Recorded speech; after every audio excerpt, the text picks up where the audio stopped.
Thank you very much, and thanks for coming here when you could be at home watching the second game of the World Series. It shows you either like Shakespeare or don't like baseball or both. I'm not sure which. I'd like to start with some dialogue from King Lear. This is late in the play. It's Act 4, Scene 6. And it's between King Lear, who by this time has gone mad for reasons that I'll mention, and the Earl of Gloucester, who's had his eyes gouged out for reasons I will mention. And as I say, this is late in the play. This is long after Lear has foolishly given away his kingdom to his two evil daughters, Goneril and Regan. It's long after he has disowned his good daughter, Cordelia. It is long after he has banished the loyal Earl of Kent. And it's long after he is cruelly thrown out into a storm by those two evil daughters, and thereby helped along towards madness. This is also long after Gloucester has been betrayed by one of his sons, his illegitimate son, Edmund. And it's also after Gloucester's eyes have been gouged out by Regan and her husband Cornwall for daring to help King Lear. Both Lear and Gloucester have been betrayed and abused and seriously wounded. They find themselves on the stage together. And Lear, in his madness, and when I say madness, the stage directions say he's mad. You are free, if you wish, to decide that maybe he's not quite as mad as he's made out to be. Lear, in his madness, says to Gloucester, "Thou hast seen a farmer's dog bark at a beggar?" And Gloucester responds, "Aye, sir." Lear goes on, "And the creature run from the cur? There thou mightst behold the great image of authority, dogs obeyed in office." Now let's hold that thought and let's move to another play by Shakespeare. This one is Measure for Measure. And that's a play about a young gentleman of Vienna named Claudio. Claudio is condemned to die for the crime of having impregnated his betrothed, Juliet, before the two of them had had the benefit of a church wedding. Now, undoubtedly, countless others before them had engaged in the same kind of activity, and they'd gotten away with it. But that was while the Duke of Vienna was still in charge. But now the Duke has, apparently at least, gone on a long trip. Now, in fact, the Duke is really planning on skulking around Vienna in disguise for his own purposes, but he's keeping that as a secret. Before he has gone off on this so-called trip, the Duke has put Lord Angelo in charge of Vienna. Now, Angelo is determined to eradicate vice and to enforce the laws, and he has sentenced Claudio to death. Claudio's sister, Isabella, who is just about to take her vows as a nun, tries to get Angelo to change his mind, and that is a major part of the play. But in an early scene in the play, as Claudio is being led to prison to await execution, he is basically paraded through the streets. It is an Elizabethan version of a perk walk through the streets. And he asks the officer who's leading him, why is he doing this? And the officer answers that Angelo said so. And so Claudio then says, "Thus can the demigod authority make us pay down for our offense by weight. The words of heaven On whom it will, it will. On whom it will not, so, yet still 'tis just. Now, when Lear compares authority to a barking dog, he isn't complimenting authority, and he isn't complimenting dogs either. And when Claudio blames the demigod authority for making him take this perp walk, he may say, yes, it's just, but he really doesn't mean it. It's not just, and he really doesn't think that it is. What he's saying is that Angelo, the person who is in charge, has the power to make it happen. And so that's what Angelo did. It's out of power, not authority. Quite a number of Shakespeare's plays deal with the question of authority in the context of royal authority being acquired illegitimately, that is, through murder or through usurpation. Some of these are rather obvious and they come to mind. Hamlet, Macbeth, Julius Caesar and The Tempest do so to some extent, maybe not as much as Hamlet and Macbeth. And also, as Professor Yoshino in the book, which is the text for this class, points out, Shakespeare's 4 Henry plays. Richard II, Henry IV Part 1, Henry IV Part 2, and Henry V, they all deal with usurpation and obtaining royal authority and power illegitimately and the effect on later generations. But those plays don't really address the nature of authority in the way that King Lear and Measure for Measure do. And I think it would be helpful to look to some extent at these 2 plays together. I think they have far more similarities than they might appear to have at first.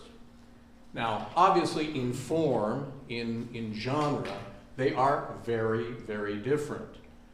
Lear is a tragedy. It's not only a tragedy, it's like the uber tragedy. It's tragedy to the nth power. It's as bleak can be. Measure, however, is, at least according to some, a comedy. It's not a very funny comedy, and it's not supposed to be a funny comedy.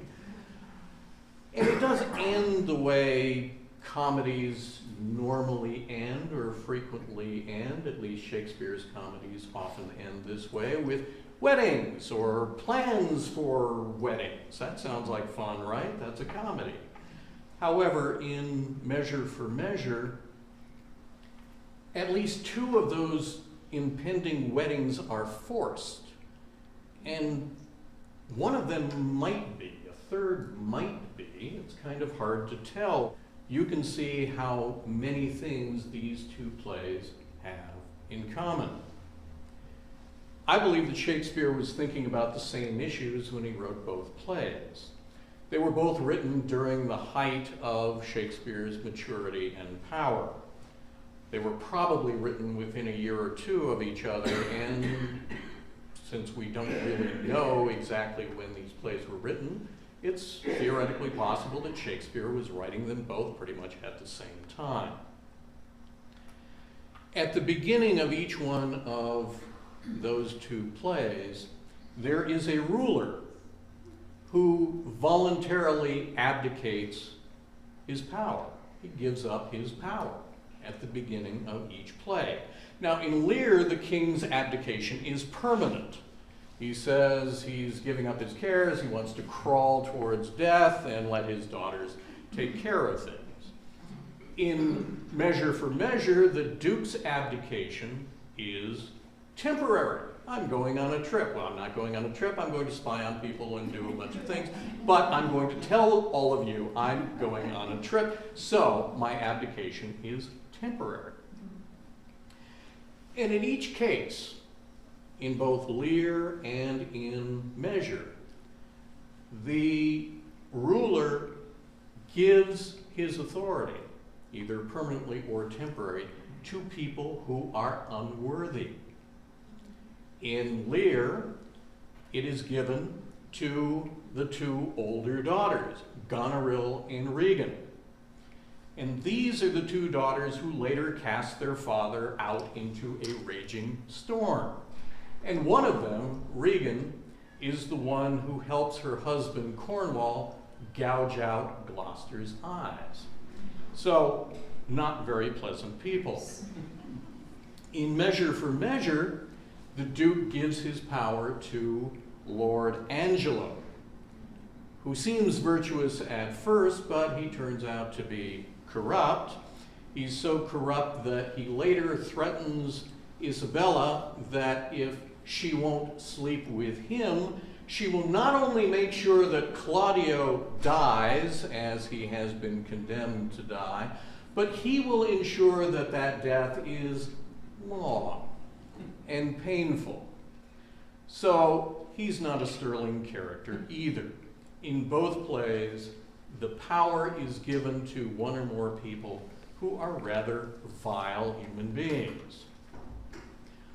Also, in each play, the ruler gives that authority away, gives that power away to either one or to two unworthy persons, despite the fact that in each play there is a worthy person who is there who can accept that responsibility. That's Cordelia, the good daughter, the youngest daughter in Lear, and in Measure, it is the worthy counselor, Aeschylus. And not only that, not only is there a worthy person who can accept that grant of authority in each play, but each play contains hints that the ruler knows that the passed over person is the better candidate to take power. That's particularly clear in Measure. It's less clear in Lear, but it's there nonetheless. Also, in each one of these plays, there is dialogue pointing to a key event in the other play. In Measure for Measure, when Isabella, who has tried to persuade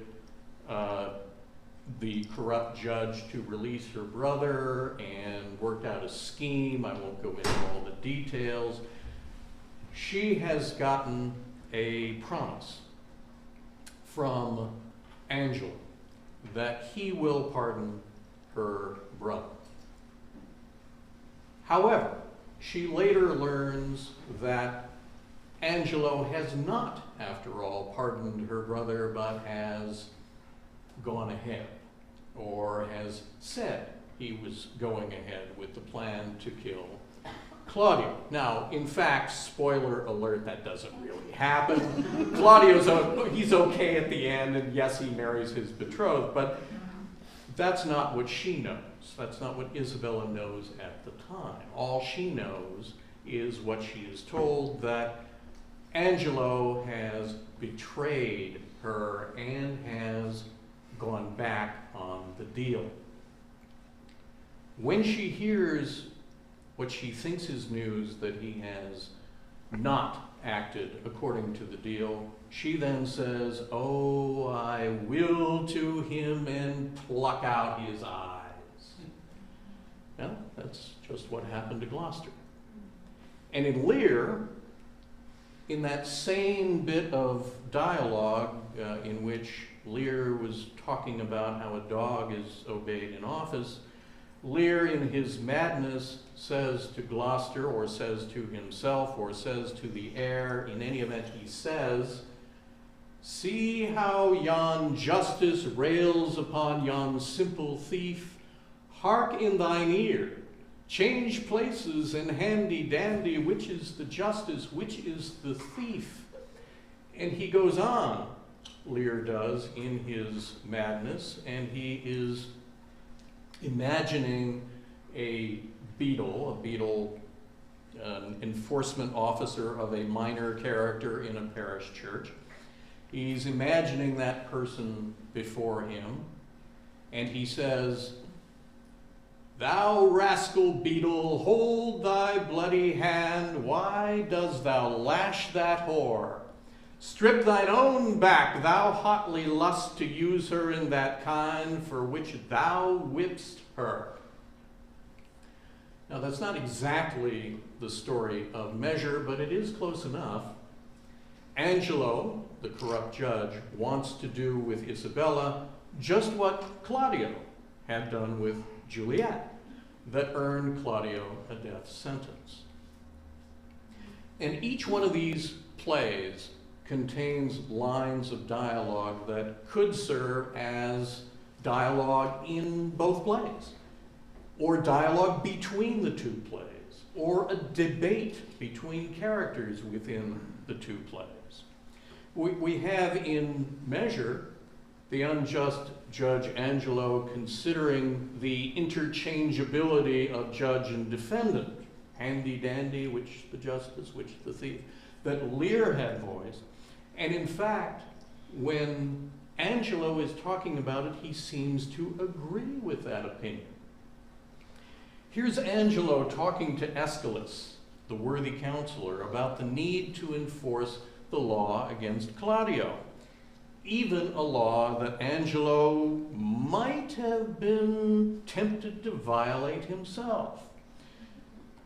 Angelo says, "I not deny the jury passing on the prisoner's life may in the sworn 12 have a thief or two guiltier than him they try. You may not so extenuate his offense, for I have had such faults, but rather tell me, when I that censure him do so offend, let mine own judgment pattern out my death, and nothing come impartial. Sir, he must die." Lear, in the play named for him, seems to answer Angelo. In Lear's conversation with Gloucester, out of his madness, Lear conjures up some imaginary sentencing hearing in which he's talking to the defendant. First about the defendant, then to the defendant. Lear says, "I pardon that man's life. What was thy cause? Adultery? Thou shalt not die. Die for adultery? No. The wren goes to it, and the small gilded fly does lecher in my sight." At another point in Measure, Angelo argues with himself about his lust that he feels towards Isabella. And here again, he sounds like Lear. He says, "Thieves for their robbery have authority when judges steal themselves." And in apparent response to that sentiment, we can go to a different character in Measure, the Duke himself, who tells a friar, the friar is the only one throughout the play, throughout most of the play, who knows that the Duke is the Duke in disguise. The Duke tells the friar that unless Vienna's strict statutes and most biting laws, that's the Duke's description, strict statutes and most biting laws, unless they are actually enforced, then the law becomes a dead letter. And the Duke goes on, "And liberty plucks justice by the nose, the baby beats the nurse, and quite athwart goes all decorum."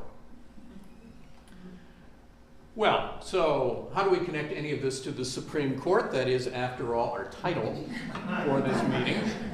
Not that we really have much cause to think that William Shakespeare in London in the early 1600s was thinking about a Supreme Court that wouldn't be designed until 1787 in Philadelphia.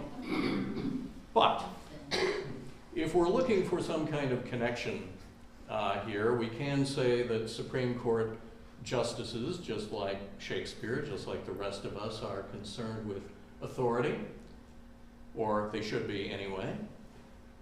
And all of us would do well to understand what Shakespeare makes clear for us. Namely, the difference between authority and power.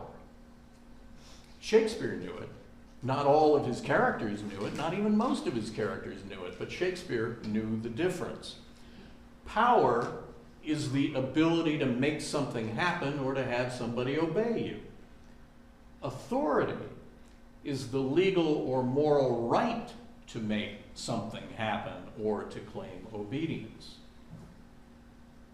Near the beginning of King Lear, this is after some of the bad things that have happened already. Lear has given away his kingdom, he's disowned Cordelia, he's banished Kent, but it's before a lot of the bad things have happened. He hasn't been thrown out into the storm yet. He hasn't gone mad yet. He still thinks he can hang on to some of the trappings of royal control. He's been out on a hunt, he and his 100 knights, or however many he had at the time, and he comes back, and Kent, rather than hitting the road, because he's been banished, he's supposed to go somewhere, he doesn't, he disguises himself, Kent does, and he approaches Lear as Lear comes back from the hunt, and basically applies for a job. This is the conversation between Lear and Kent. Lear starts, "What wouldst thou? Service? Who wouldst thou serve? You? Dost thou know me, fellow? No, sir, but you have that in your countenance which I would fain call master. What's that? Authority." Now, Kent knows that power is different from authority. He sees authority in Lear, even though Lear has given his kingdom away to his 2 elder daughters, the ones who despise him.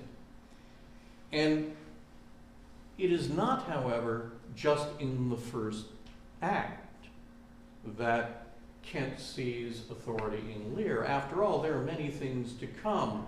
Maybe Kent changes his mind after he sees Lear go mad.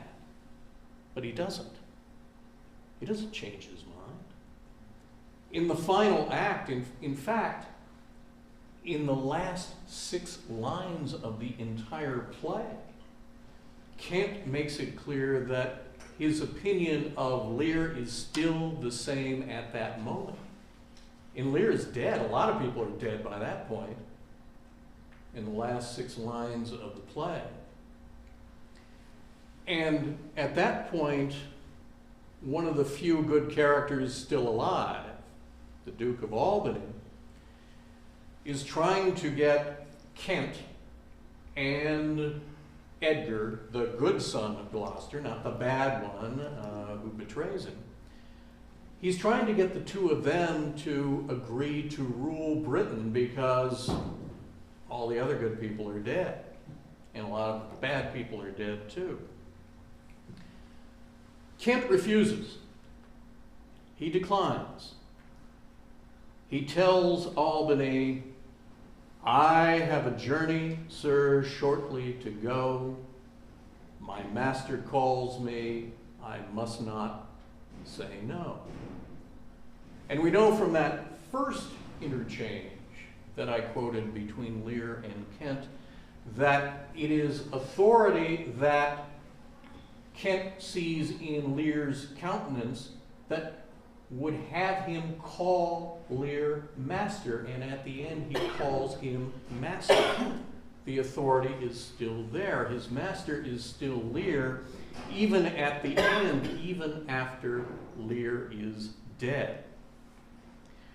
Death does not break the bonds of authority,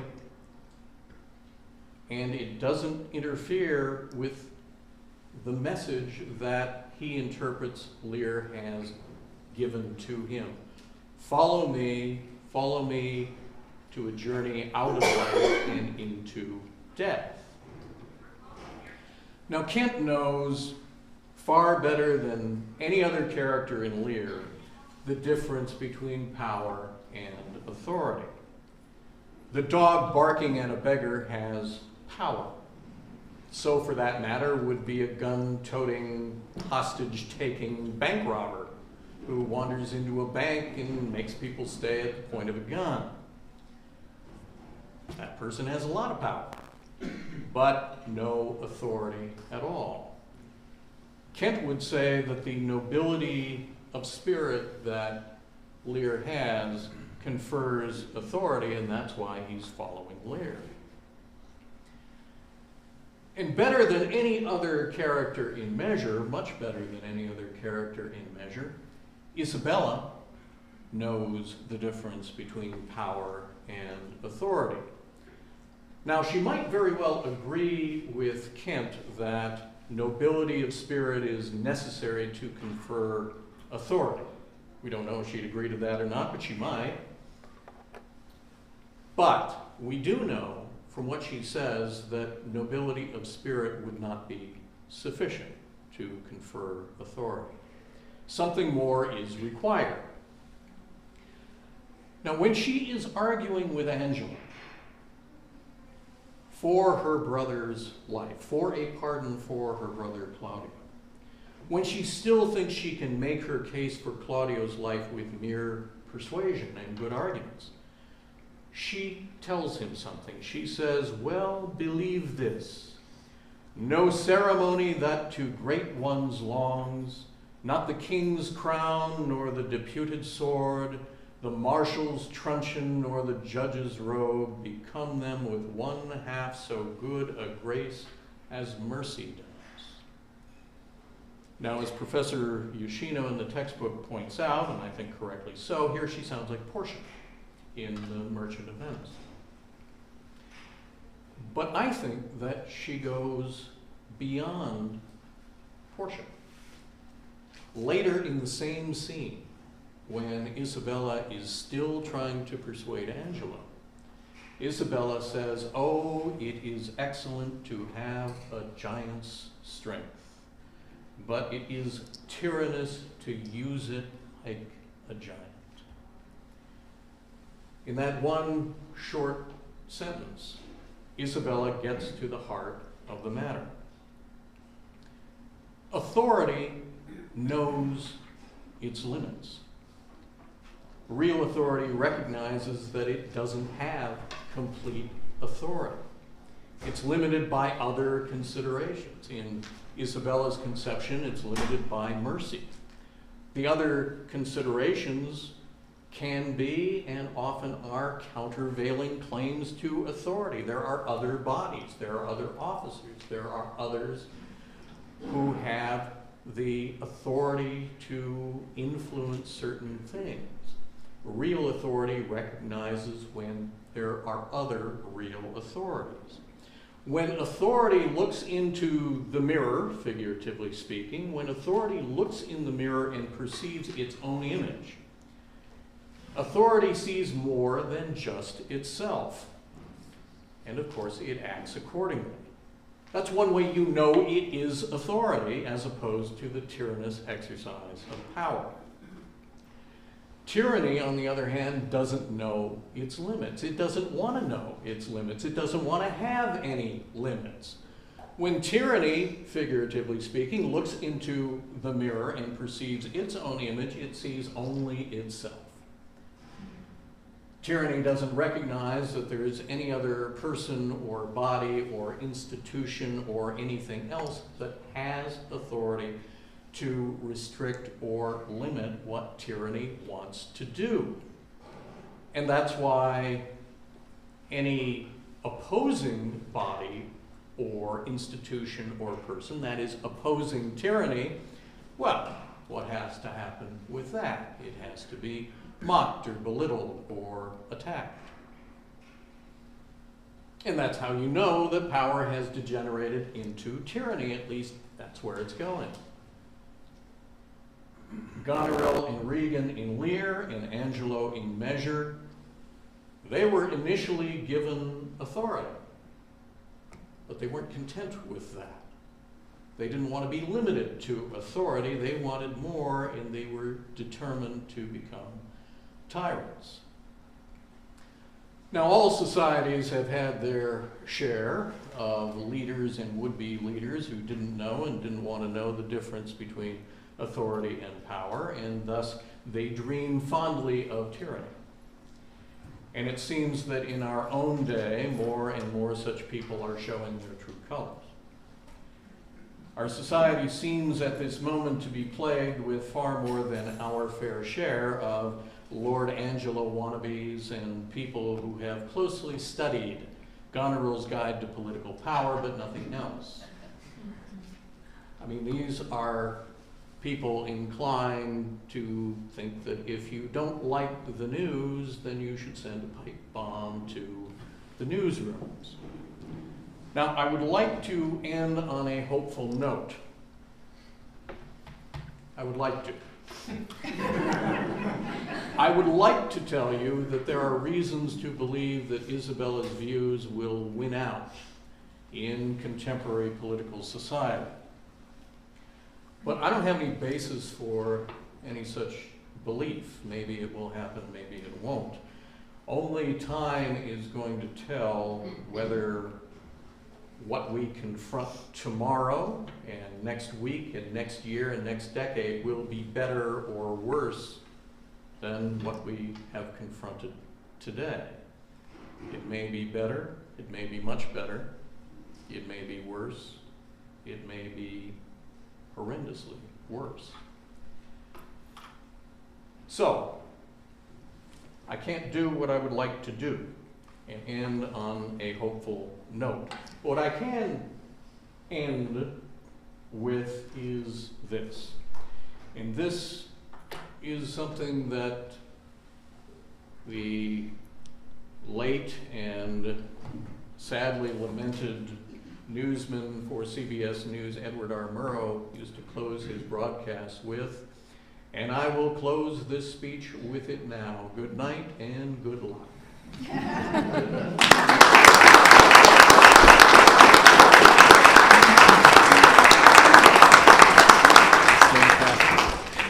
Judge Hoggatt, thank you very much for the wonderful insight. And at this time, I would like to formally thank you by presenting a token of our appreciation from the English course. Oh, thank you so very much for coming out tonight, and I think we definitely benefited from everything you had to say this evening, sir. Oh, well, thank you very much.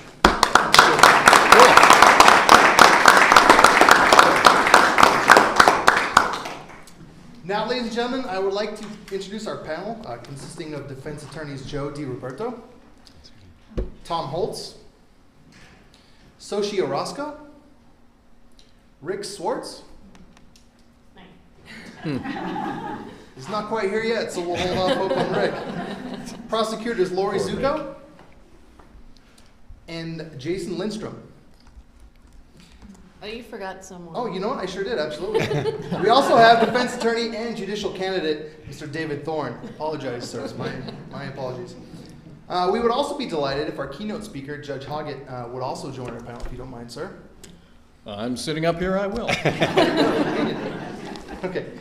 Ladies and gentlemen, this evening the panel will take questions from the University of Arizona students who are studying Shakespeare and the law this semester in Sierra Vista. And then we're going to open up the forum to questions from the audience, as well as the various social media networks, platforms that are also joining us this evening.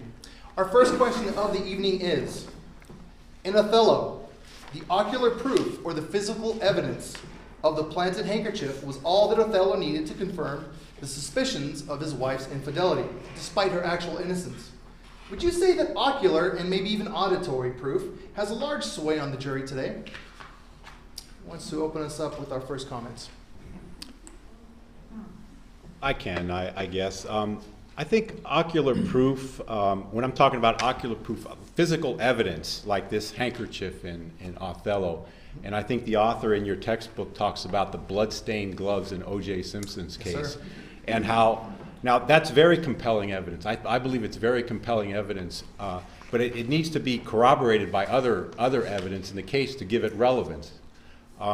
In the O.J. Simpson case, the blood-stained gloves, one at the crime scene and one at the O.J. Simpson's estate, was compelling evidence of his guilt, but it was also compelling evidence that a racist cop had planted the gloves at the scene and at his residence. So it could go both ways. And again, the evidence that's standing by itself is compelling, but it needs to be supported by other corroborating evidence, other evidence.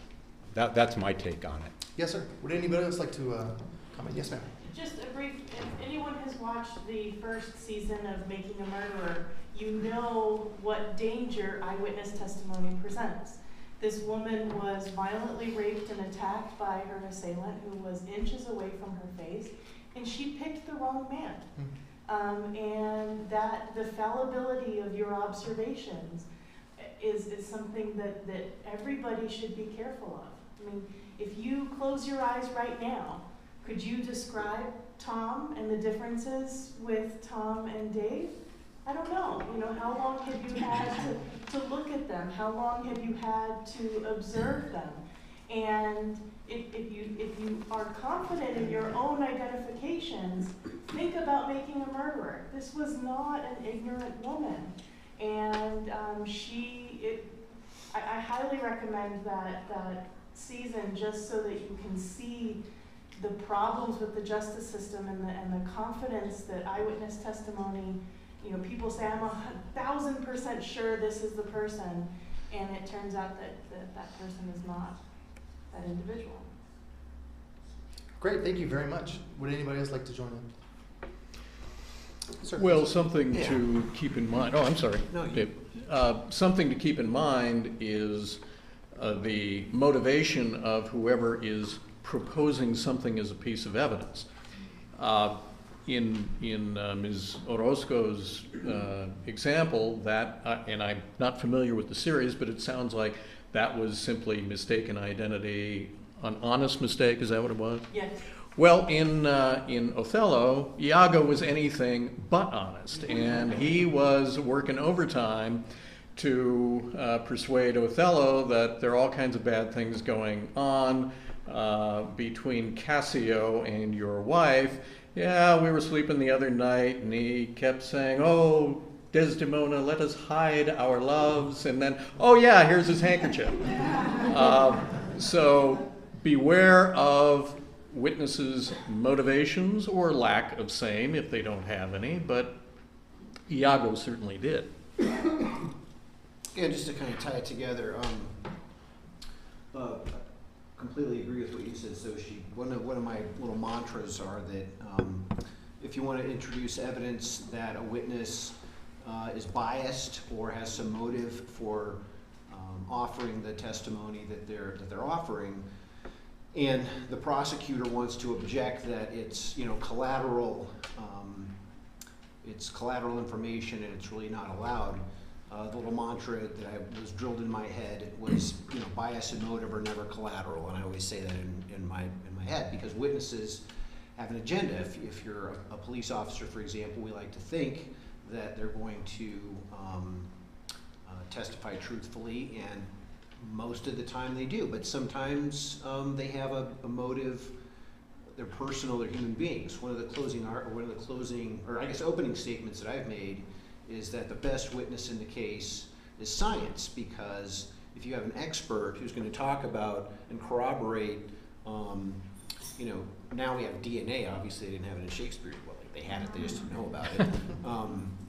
But if you can corroborate, a weapon found at a person's home with their DNA or some biological evidence that it's there, and then you can take the ballistics information and have another expert testify that the bullet they found in this guy's head came from that gun, which was found in this person's home, which was covered with their DNA. That's pretty compelling, I think. So do juries. Excellent, guys. I think we would all agree that's a very great insight. I would like to move along at this point to question number 2, which brings up a different Shakespeare work. In Merchant of Venice, Shylock's trial may have had a different outcome if he had equal representation, or at least a public defender. Based on the experience of our panel, this should be a pretty fun question. How effective have public defenders been in your experience? Follow-up question to that. Have they created a level playing field with those who can actually afford to hire private representation? What do you guys think? David and I were talking today that I think the only person on the panel that hasn't been a public defender is Jason. Even though I'm a prosecutor, I was a public defender for 7 years, and I think that it's a wonderful profession, and it has leveled the playing field. And I will tell you that there are many times, Joe's in private practice now, and we've done a bunch of cases against each other, but I would put most of our public defenders up against all the private attorneys, and a lot of times the private attorneys, and not Joe, but other attorneys are really just in it for the money. It seems like they will work the case up, and then it's clear they didn't get enough money to do a trial, and then by the time the trial comes around, then they want to settle it, or then there's a motion to withdraw. So you see that. So just in my experience, and I'm just speaking as Lori Zucco, private citizen, just as a disclaimer, I'm not here to give viewpoints of the county attorney's office, but I think that definitely the public defender system has leveled the playing field. Absolutely, thank you very much. I am the only current practitioner as a public defender, and we get appointed cases where somebody is facing jail time. So misdemeanors that are facing jail time or felonies. And so I go in and I tell them, I'm meeting you in your worst day, right? And usually what happens is these people are distrustful. They think they're getting a public pretender that just wants them to plead. We're getting more money if we churn out more plea agreements. And it's very difficult to get that trust level up to where it needs to be for you to represent somebody when they're facing the rest of their life in prison or a couple weeks in jail. I mean, it's still the loss of liberty. But when you hire a private attorney, you're entering into this contract where you think you are getting much more, right? And just that piece of paper often gives defendants more confidence in the outcome. And it may be that that outcome is the same, but the way the defendant approaches the case and treats his lawyer and trusts his lawyer, sometimes they feel they get better representation just because they have that payback, you know? But I have lots of people come to me after their cases are over and say, I would really like to pay you, or thank you so much, you know, come over to dinner with my family. And that's nice to know that they feel like they got something that they want to return. They want a return on their investment, right? And I just, that's a very rewarding experience. I have had the opposite where they've never been thankful or think that I'm trustworthy, but it's nice to get that other side. And it really has leveled the playing field. Lori and I rewatched Gideon's Trumpet last night, which is a film based on the case of Gideon versus Wainwright. I don't know if they had to read that for their materials or not, but Gideon was this guy back in early 60s, 61 I think, and he'd been in a little bit of trouble before. He was an older guy, and the police found him outside. No, they didn't find him outside the pool hall. There was a guy outside a pool hall that had been broken into in Florida, and it's 5:30 in the morning, and the guy says, Gideon came out, and he had a bunch of beer and a bunch of change, and his pockets were bulging or something. Anyway, Gideon went to trial because he didn't do it, and he asked his trial judge, for a lawyer. Now, the state's represented by a lawyer. They have a prosecutor who's passed the bar, etc. And Gideon wanted a lawyer, and he said, no, the law in Florida is that you don't get a lawyer because you're average intelligence and you can read. And so Gideon did the best he could, but he got convicted. Long story short, he went to prison and went to the Supreme Court. The Supreme Court said, yeah, it's time to decide that everybody gets a court-appointed lawyer or public defender, come up with something, because it's not fair that the state's represented by a lawyer, but if you're a defendant, you're on your own. If you can't afford to hire a lawyer, well, tough. And I think we all know going to court and arguing procedure and evidence, and it takes a long time to learn and a lot of work to become proficient. So now that the government gets their free lawyer, well, you get paid, and the defendant gets a paid lawyer, it's really changed it. And this was 63, 64, Gideon came 61, out? I think. 63, was it? Well, but my point is, for the first couple hundred years of American jurisprudence, if you could afford to hire a lawyer, well, you're probably going to jail. As the only guy that's never worked in the public defender's office and worked as a criminal defense attorney in private practice, and there is a flip side, to what's been discussed already. And the last thing I ever want to do is disparage, the business of public legal defenders. But it's true that a public defender makes a salary despite what they do, despite the outcome of the fruits of their labor. They don't have to do a good job necessarily, as long as people think they're doing a good job. They're still going to get paid every 2 weeks, by the government. They're still going to get their benefits. They have a huge caseload, that it's difficult when you have 100 cases, a lot more difficult than if you have 30. And one of the advantages of a private practitioner is they are focusing on a much smaller number of cases usually, and there's shysters out there that want money. But there's also people out there that know that this is their business, and that their labor is actually directly what's causing them to be able to pay their mortgage and feed their children. In the same way that someone operating a business in the private sector, they know that everything they do is going to reflect upon them. When you're a private practitioner, that paycheck is related directly to what you do. And you can spend more time, and the result is more directly related, to what happens to you and your family and your house at the end of the day. So I've known great attorneys that have been in private practice and great attorneys that have been in the public defender's office, but I've also seen that people can get lazy when they work for the government. And when they're on contract through the indigent defense in Cochise County, for example, you have 100, 200, or 300 cases, and you're rolling them out, and your paycheck is not necessarily based on the result. It's just based on the case closing. The amount of money you make is the same, whether you win or you lose. And it's the same whether you worked 2 hours on a case or 4 hours on a case.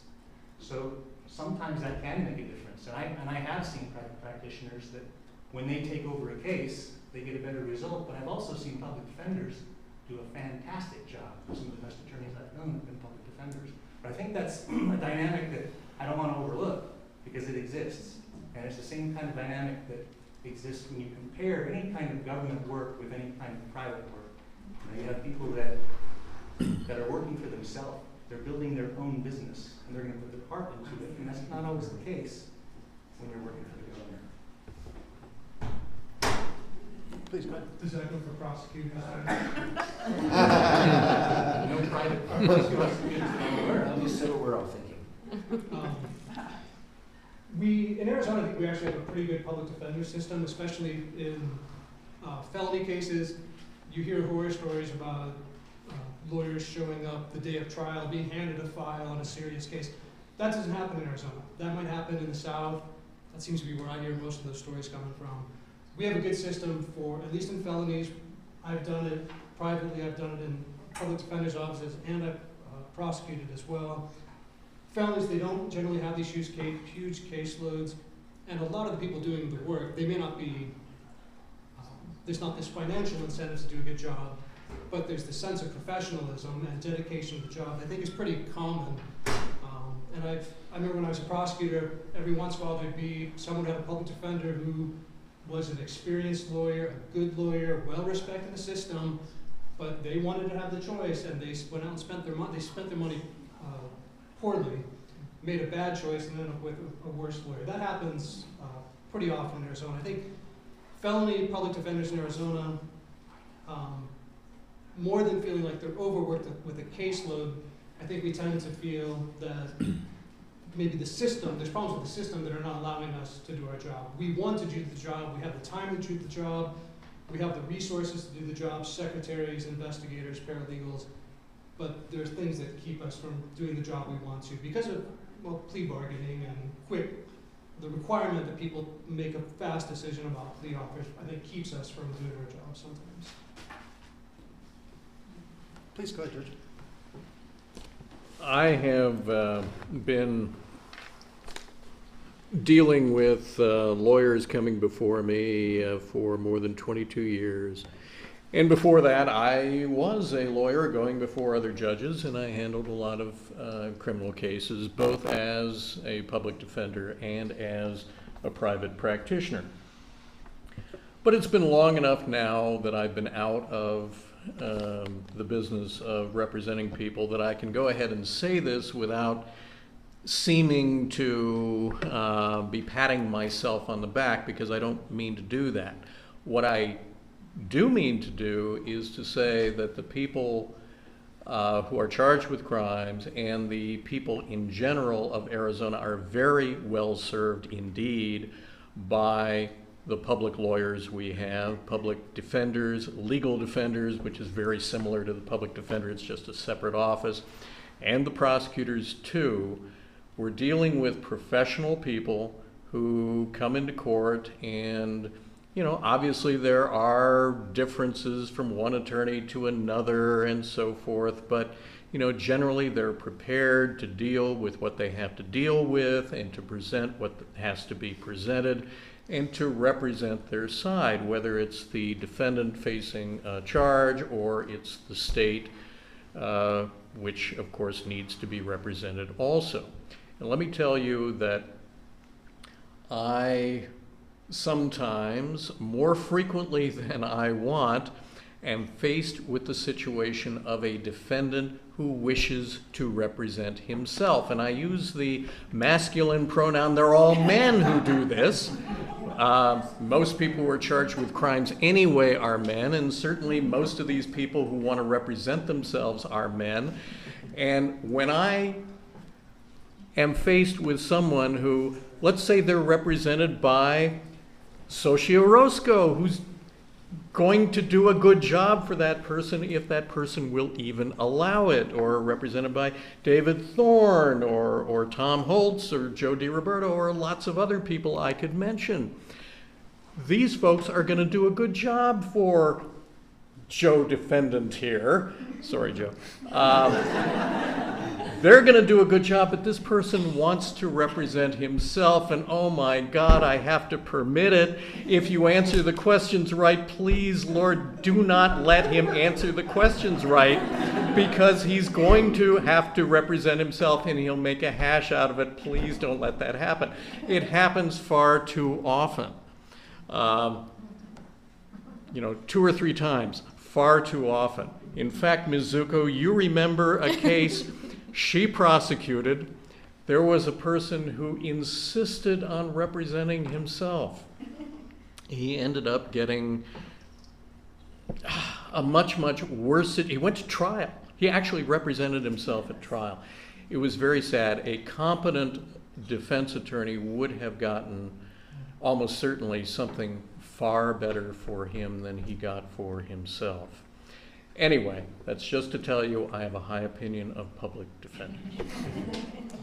Thank you very much, ladies and gentlemen. I do want to open up the room to any questions. I love your input, and the conversation back and forth is fantastic.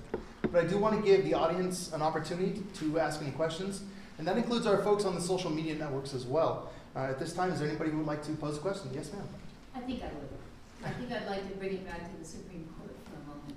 So I'm of the opinion that Shakespeare's work on tyranny, the most important one, isn't even a play. It's a narrative poem called The Rape of Lucretia. And it's about tyranny. It's about a tyrant who wants to rape Lucretia because she's the one thing he can't have.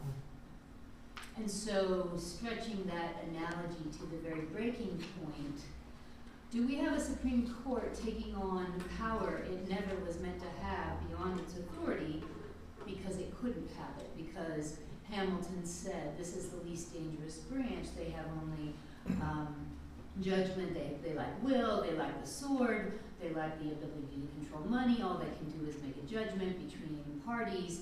But what we know, of course, is that the Supreme Court now makes many of the most important political, ideological, partisan decisions in our society in ways that no longer leave them open to the democratic process.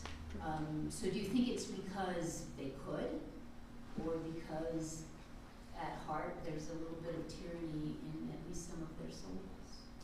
Interesting. What do you guys think? Great question. Well,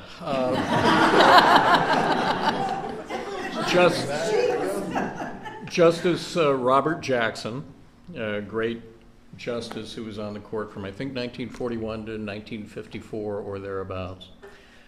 He was quoted as saying, "We are not final because we are infallible. We are infallible because we're final." And what he meant to say was, somebody has to be last in pronouncing what the law is, and the last person or body to pronounce the law can't be challenged on that. Now, are there Supreme Court decisions that have gone beyond the limits of legitimate authority? I would say yes, and I could give you a list, but I'm not going to. But it has happened, and people being what they are and who they are and being fallible people, no matter whether their pronouncements are considered legally infallible, they are personally fallible. And there will be mistakes down the road, and there will be bad decisions reached down the road. But I think that for the most part, the Supreme Court justices in their decisions are trying to follow their understanding of legitimate authority. And I would say that judges, more than any other governmental officers, are bound to explain our decisions. I mean, if you're a senator and you're on the floor of the Senate and some issue comes up, I vote no. I vote yes. You don't have to give a reason. Many of them do, but you don't have to give a reason. If you are on a city council and the budget comes before you and you don't like it, you can just say, no, I don't like this budget. And you don't have to give any detailed reason. But when an issue comes before the U.S. Supreme Court or the state Supreme Court or the state Court of Appeals or even a trial court like me, except in the most obvious, briefest sorts of issues, I have to give a reason. So do they. And your reasons, I mean, maybe they're good reasons, maybe you've blown it, maybe you got it wrong, in which case a higher court will correct it, unless you're the U.S. Supreme Court, in which case it doesn't get corrected, except later by another Supreme Court decision. You have to give a reason, and the fact that you have to give reasons for your decisions, I think, is a check upon tyrannic impulses that maybe somebody might have. Do you mind to follow up? Go ahead.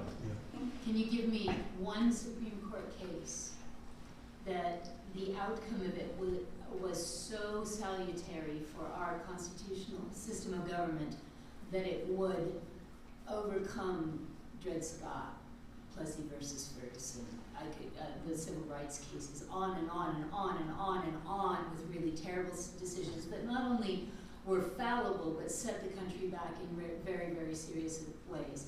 I have a good friend who's professor emeritus at Harvard in constitutional law, and I asked him that question, and he said, no, I cannot. Not one.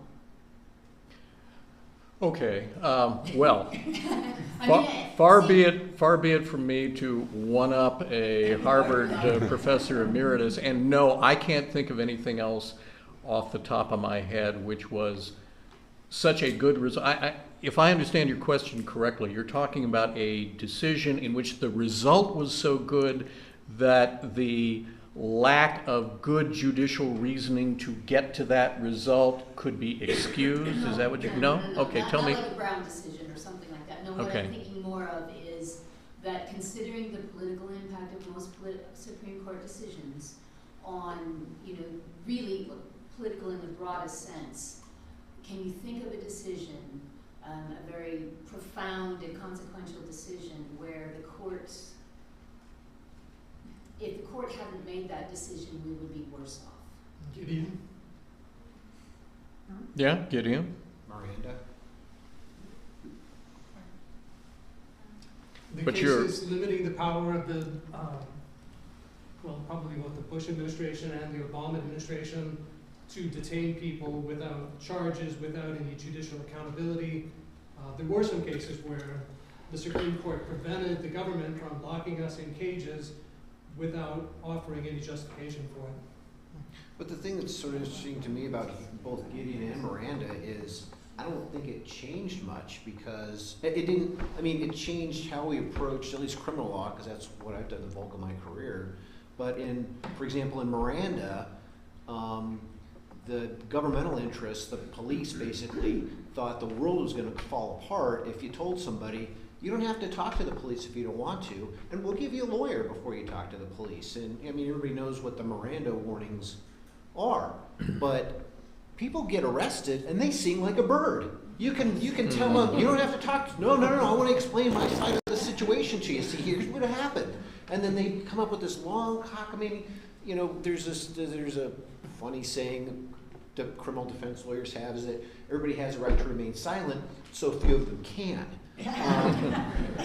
And with Gideon, I mean, just because you give somebody a lawyer, that's I think better for the system, because most of the people that police arrest did what they're accused of doing. And so a lawyer just makes sure that they get fair treatment and probably talks them into and meets with the prosecutor and says, hey, here's the situation with my guy, and they work the deal out. So the people end up, I mean, more than 90% of the cases that get charged as a felony, that the police do some sort of investigation and get charged, wind up with the person having some consequence for having done what they did. So the lawyer didn't change. It's not when you get somebody a defense attorney, now everybody's getting off. That didn't happen. So those are kind of two cases that I think the court, I think they were very liberal. I mean, if you want to put a label on it, they were very liberal. Was it the Warren Court, right? Progressing, you know, being sort of progressive and moving forward, but they didn't really change the outcome or change the ultimate, you know, what happens in these cases anyway. Sir, please go ahead. Your assertion is only true in certain parts of the country. There's in the state of South Carolina, there's a long history of evidence being ignored if it was exculpatory in the case of black defendants. And there's an excellent book which deals with that, written by a black attorney who has succeeded in reversing that process in a number of cases. So the general statement that you made, I believe, does not apply everywhere. I do have a question which sounds pretty stupid. Am I the only one here who, A, has learned a lot, but has failed to see the connection between Shakespeare and the Supreme Court?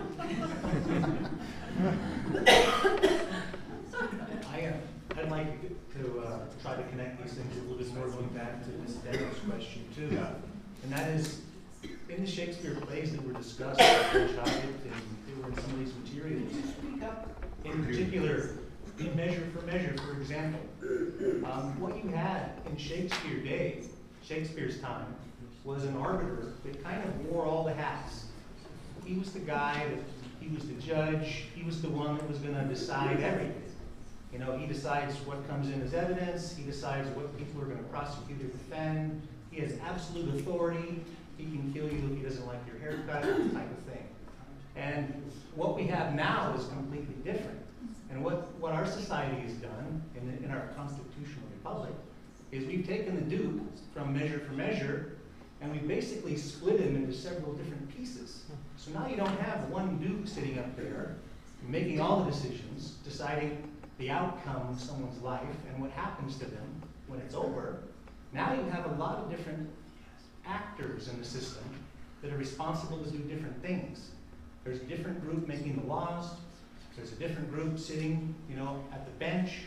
There's a different group going out and enforcing the laws. And they're all kind of fighting over who gets the power. And that kind of it changes the whole dynamic. And I think when we look at the Supreme Court and we tie it to Shakespeare, one of the big differences that I think we have is we've taken the Duke and split him into a tiny piece. So if we have an abusive Supreme Court, for example, well, it's not like having an abusive Duke that has absolute power. Now we have 3 or 4 Dukes up there, and we have another guy up there with a lot of power that can kind of fix things if one of the branches goes astray.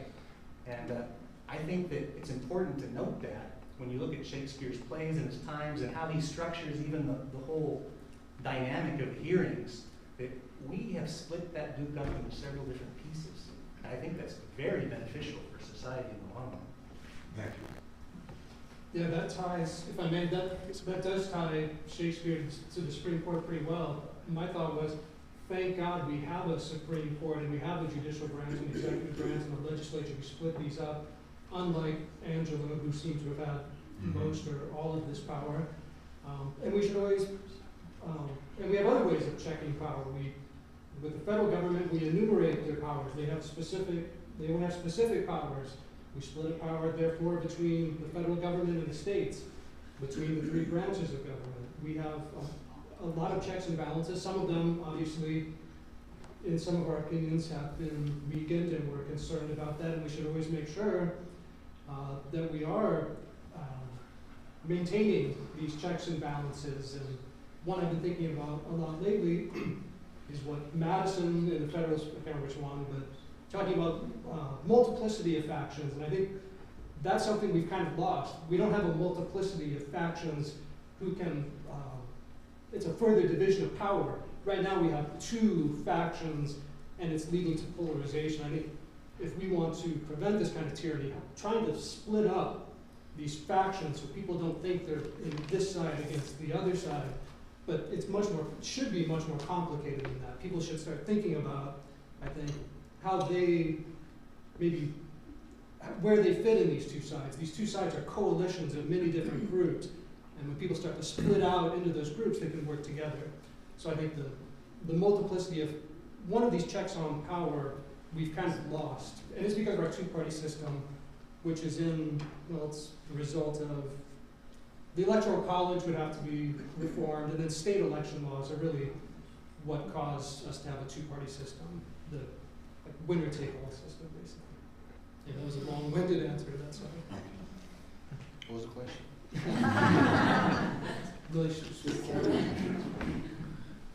Please, sir, go ahead. Mike, if I could go back to Lou's point, Mr. Kutner's point, you mentioned a book.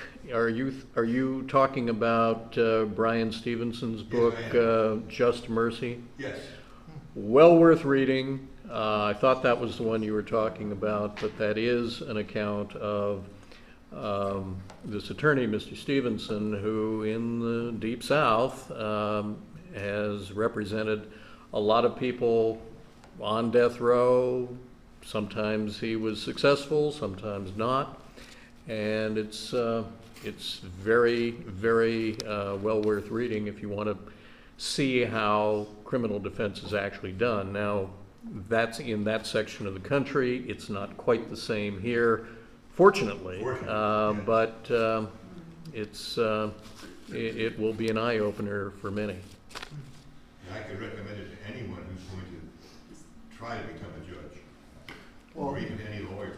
I didn't read it. I'm not going to pretend like I did, but I think it goes back to that topic goes back to what Judge Hoggatt was talking about in his discussion earlier about the difference between authority and power. And when the police or the prosecutor's office hides evidence or doesn't disclose what they know, or puts people on trial or accuses somebody of something that they aren't really sure that they did, then they become tyrants, right? They don't have authority anymore, because authority is based on morality and legality, and if they're being illegal. Well, they have authority and they abuse it. Well, they have power. They have both. Well, but I think what Judge Hoggatt was saying. By the job definition, they have the authority. Right, and they abused it. but I think what Judge Hoggatt was talking about in his analysis of Shakespeare is that true authority comes from the countenance of your character and the way that you conduct yourself, and not just because somebody puts a gun in your hand and a badge on your shirt, right? Guys, these are great points, but I would like to ask audience members with questions. Please go ahead, come forward. Well, it's not so much as a question as it is a statement. I think that when you're trying to, as a judge or as a lawyer, which I'm neither, thank God, neither of those jobs, so hats off. But I think one of the things that because I am taking this class with Dr. Roberto, and I've never connected the dots between the Supreme Court and Shakespeare before. I've taken Shakespeare just as a literature course, and how to write and poetry and that kind of thing, but never at this level. And I will say that what we're finding out is that most of our laws can be found throughout Shakespeare's plays, even his poetry.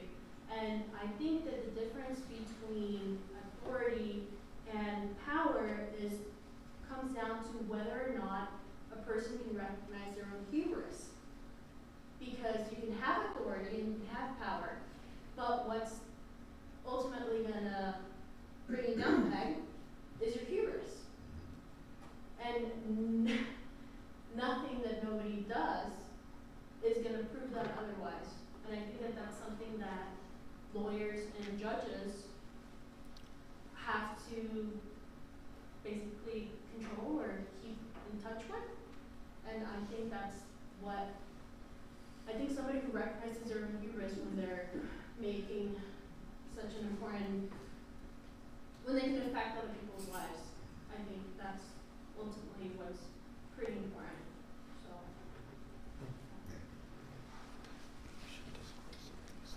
The hand there. Oh, I'm sorry.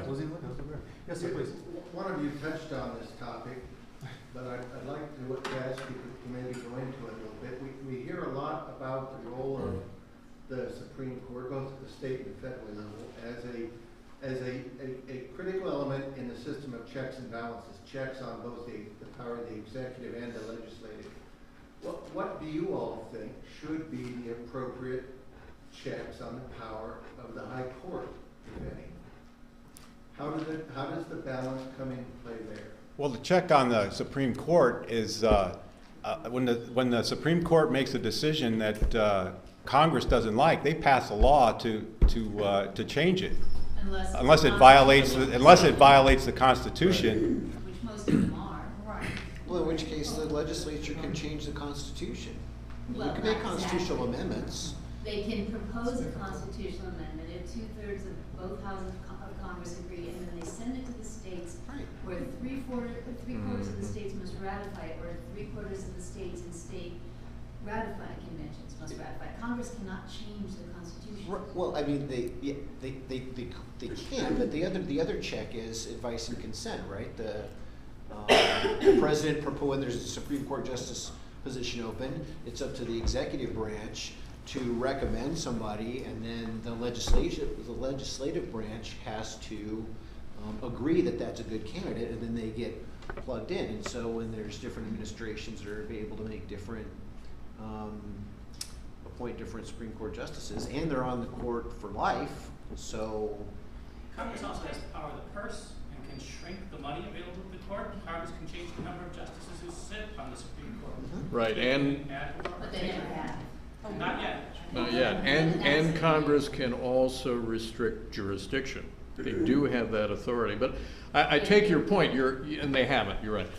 I take your point. When there is a constitutional decision by the U.S. Supreme Court, Congress can't change that. Of course, a lot of decisions that the Supreme Court makes are in fact statutory interpretation, or they're dealing with something else. They're not constitutional decisions. But if the Supreme Court says that such and such a procedure is constitutionally mandated, well, it's mandated, and that's what has to happen. And then what's the check on that? Well, having either the sitting president or the next president appoint somebody else when a vacancy arises who's going to rule in some other way if it's a bad decision. But you're kind of stuck with some bad decisions for a long time. The Dred Scott decision was one of those decisions. In fact, it's the only decision of the U.S. Supreme Court that ever was overruled by an act of war. It was overruled by the Civil War. But usually bad decisions stick around for a while and they haunt you. They're usually not overturned right away. Sometimes good decisions are not enforced, and that should come as a check on the court as well. I'm thinking of the Cherokee Indian case. Oh, right. But that's also true for lesser cases. Yeah. If Ike has to send in, that is if Ike had not sent in the paratroopers to guard the students, the black students in Little Rock, it's doubtful to me whether they would have been allowed to attend. Yeah, the Cherokee case that you're talking about, 1824, I believe, when the U.S. Supreme Court ruled in favor of the Cherokee Nation as being a sovereign nation. I think it was physically located in Georgia at the time. Is that where it was? And so the Supreme Court ruled in favor of the Cherokee Nation, and actually ruled in favor of a missionary who wanted to go to the reservation. I'm a little hazy on the facts, but that's the case about which President Andrew Jackson was reputed to have said, well, Chief Justice has made his opinion, has made his decision, now let him enforce it. But fortunately, we've had, with Eisenhower, with other presidents, we have had presidents who are more willing than Andy Jackson to enforce the decisions of the Supreme Court. Gentlemen, those are great points, but I would like to mention that this will be the final question of the evening. I will pose this to the audience. Does anyone have a final question for our panel before we kind of thank everyone for their participation? Please, go ahead. In Measure for Measure, Portia enforces precedent when she judges Shylock, but also sort of makes new law. It's in Merchant. Sorry, I'm thinking Measure for Measure because Judge Hoggatt was talking about it earlier. I got mixed up. Thinking about the question all night. So is it, in your opinion, is it better to enforce the law objectively? That is to say, is it better to enforce it equally by a precedent, established precedent, or is there room for subjective application? Well, that's a good question. I would say that the scenario in Merchant of Venice is a good case for a public defender system, so that if Shylock had had a public defender, the defender would have said, you don't want to press this case, and oh, by the way, that judge is really not a judge after all. But to get at the heart of your question, is it better to enforce or apply precedent blindly? You didn't say blindly, but I kind of gather that from your question, or to temper it. There are very frequently built into the structure of a lot of areas of law considerations of what's called equity, meaning, softening the rough edges of the law, or items of law that are to be applied in the court's discretion, which is a way of giving people like me permission to shade things and move things and make them not quite so horrible, even though they kind of look horrible. So there are ways, legitimate ways under the law to get at what I think you're getting at with your question. But every once in a while, there's something really harsh, and unfortunately that has to be the consequence because the law doesn't give you any room, and you're stuck being harsh. And I've had to apply statutes or other legal principles in that way, and I've often hoped that maybe somebody on a higher court could come up with some way of softening that, but if you have to do it, you have to do it. Listening to your question, I think of Justice William O. Douglas. He said that he'd rather make a precedent than find a precedent. When I started practicing law, I thought that it would be great to just be equal. Like everything should be equal and that's the way it is. But practicing as a public defender, I have seen that in an effort to apply everything equally, states have done things like impose mandatory minimum sentences, which is an atrocious application of the law in times. At times, there are people that do not deserve the mandatory minimum sentence, and there's no wiggle room because that's the law. And even if Judge Hoggatt doesn't agree, he has to apply that law. And so I think that what I'm worried about it going forward is a lot of people come from a really good place and say we want to apply everything equally, blindly, this is the way it's supposed to be, but the effect are things like mandatory minimum sentences that end up not being fair. But then you have to rely on the good judgment of a prosecutor to decide, to look at the person, because you can charge somebody with a variety of different kinds of crimes based on one act or one thing that you do. There's 5 different things you can charge someone with. And so that's when you rely on an attorney talking to a prosecutor, meeting with a prosecutor and saying, look, I know you could do this, but here's the guy's situation and here's why you shouldn't do this, what the law demands. This is the fair result. And then you hope that an understanding prosecutor says, okay, you're right, I'm convinced, so we're going to charge him with this instead of that. So, it's a balance. But yeah, back in the 70s, the legislature took away, it used to be the judge could give somebody probation or 99 years or whatever. Sounds to me like that's the way of making an unelected prosecutor into a judge. Is that, you want to respond to that? Prosecutor is elected, but it does make them a judge. I'm sorry, just throw the firebomb. Well, the prosecutor, the prosecutor basically charges the case, dictates the plea agreement, and in the plea agreement dictates the sentence. I mean, they have that kind of power. The legislature has given them that kind of power. These mandatory sentences, like Sochi mentioned, it's like in Measure for Measure, Isabella says, oh, just but severe law. I mean, it's the same thing.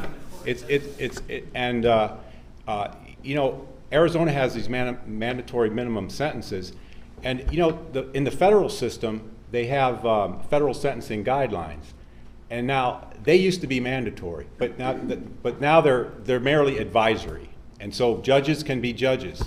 They can look at a case and they can decide, rather than the prosecutor decide the sentence, the judge decides the sentence. But in Arizona, we've got the prosecutor sentencing the defendants. I mean, they've got that power. A lot of times the defendants decide the sentence because the prosecutor gives them a very favorable plea agreement or a plea agreement that gives discretion to the judge in sentencing. But the defendant rejects the plea agreement, goes to trial, and then is sentenced under the mandatory minimum scheme. It just sounds to me like another legislative undermining of the judicial branch. No question about it. We have to keep in mind, though, I think if you look at minimum mandatories, I don't necessarily agree with them, but they were created I believe, with good intent. And you have to imagine that there were judges that were probably giving people 99 years for something stupid, and so the legislator came along and said, well, we're going to make sure that doesn't happen anymore, and maybe the unintended consequence is you have now someone who shoplifts something from Circle K for 99 cents, it's an aggravated shoplifting, so it's a felony, and then things get out of hand because now you have these guidelines that are working in 2 different directions. So the intent is to kind of keep things moderate, but then it gets used by both sides. Jason, I'm a big fan of yours, but the Arizona legislature did not make laws for mandatory minimums because judges were giving people 99 years for minor crimes. What was happening? They were giving them probation for that, and the Arizona legislature said, we're not going to let those liberal judges give them 2 years in the joint for this. We're going to put some teeth in the law. Well, and I will say too, getting back to what was discussed a few minutes ago, there is this pendulum that swings, and it's power, the direction that power goes until it becomes intolerable, then someone has to change it. I think the pendulum has been swinging towards the prosecution for a long time now. The prosecutor's office does have a lot of power. Your elected county prosecutor is Brian McIntyre, and it's a very powerful position. And Lori and I are his deputies. Lori's the chief, and that office has a lot of power. And it seems to be getting more and more power all the time. Authority or power? Well, ladies and gentlemen, on that note, I think I'm going to go ahead and ring it back over.